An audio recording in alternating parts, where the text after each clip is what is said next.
our next speaker is a terrific organizer. Her name is Deborah Sweet, and she is the epitome of somebody who won't wait. So let's welcome Deborah Sweet here, and she'll be the next speaker.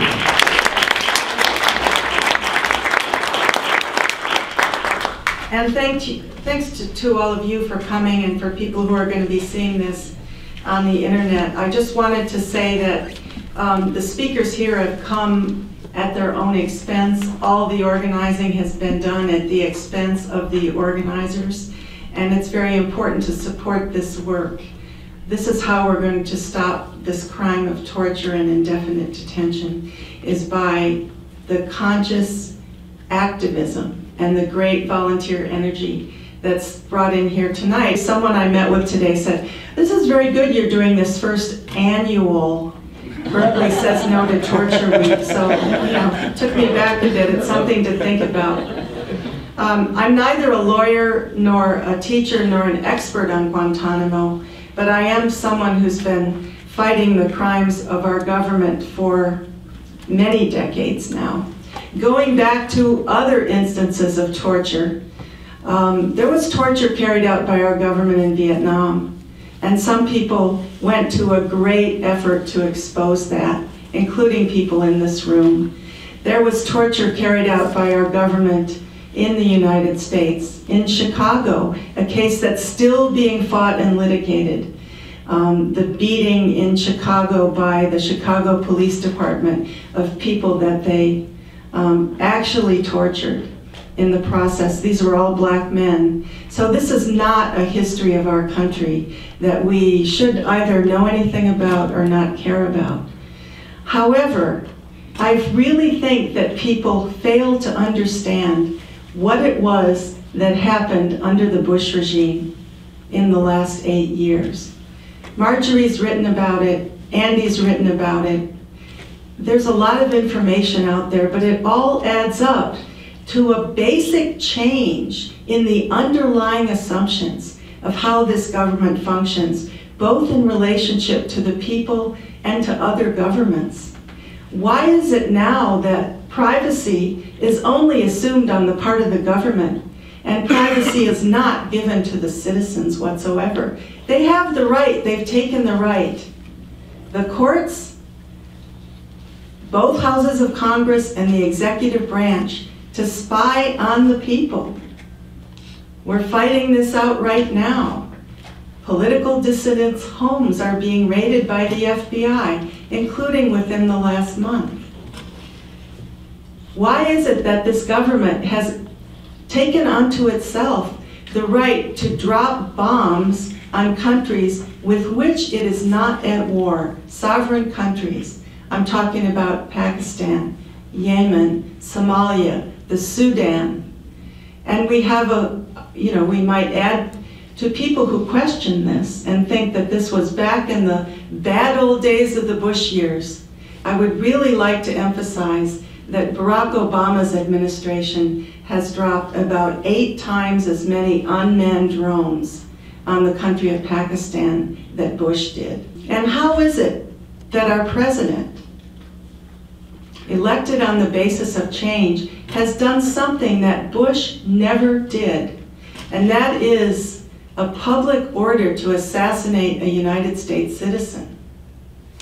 This is the case of Anwar al-Awlaki, a US citizen believed to be in Yemen, charged with no crime, who's been told to surrender or face being killed. And there's an assassination order on this man.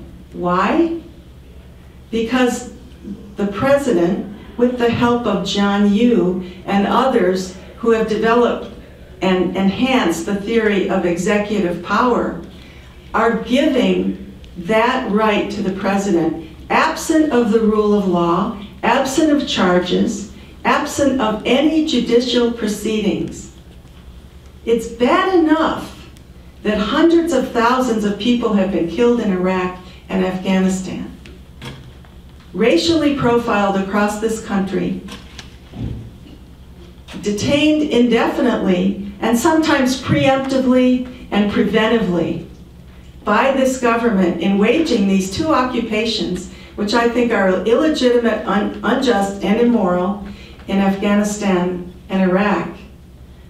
That's all what we're living with. But here comes a president who says, and I can order the assassination of anybody I want to, in any country.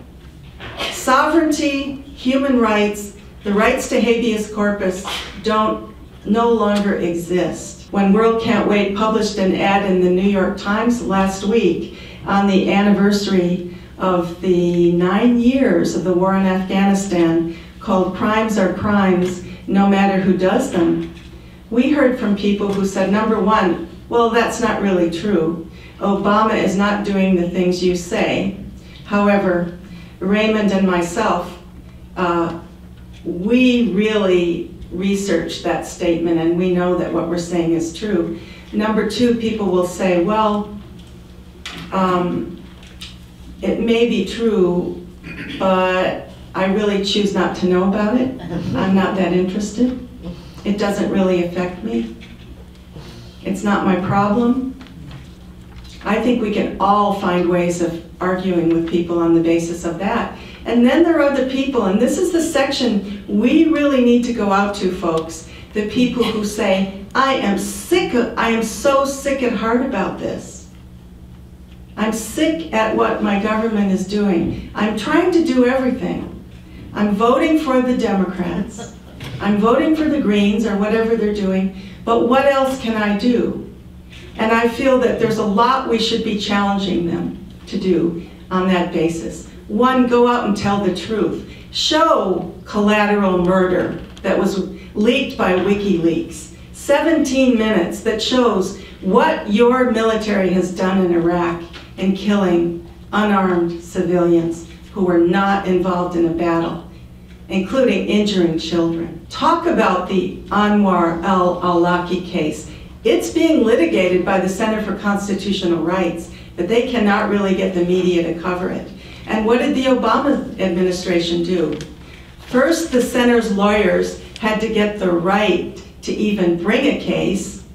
Second, the Obama administration said, well, we want that case dismissed on the basis of national security and state secrets. Nobody is allowed to bring redress in the courts right now, much less to seek the prosecution of these war criminals. So it's up to us, folks. We need to be out there doing what we're doing, in small rooms, in large rooms, inside classes, out on the streets, wherever we need to be, and raising this basic statement to people that you are responsible for stopping the crimes of your government. Thank you. You know, in Vietnam we had photography.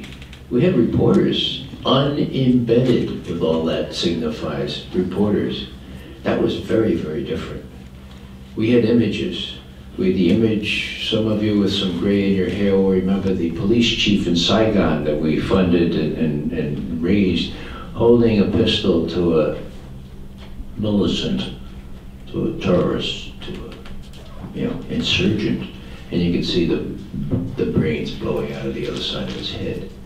You remember the picture of the young girl doused in napalm, running horrified down the street, or even in Kent State, you remember that? Well, those were images, and they were worth 1,000 words.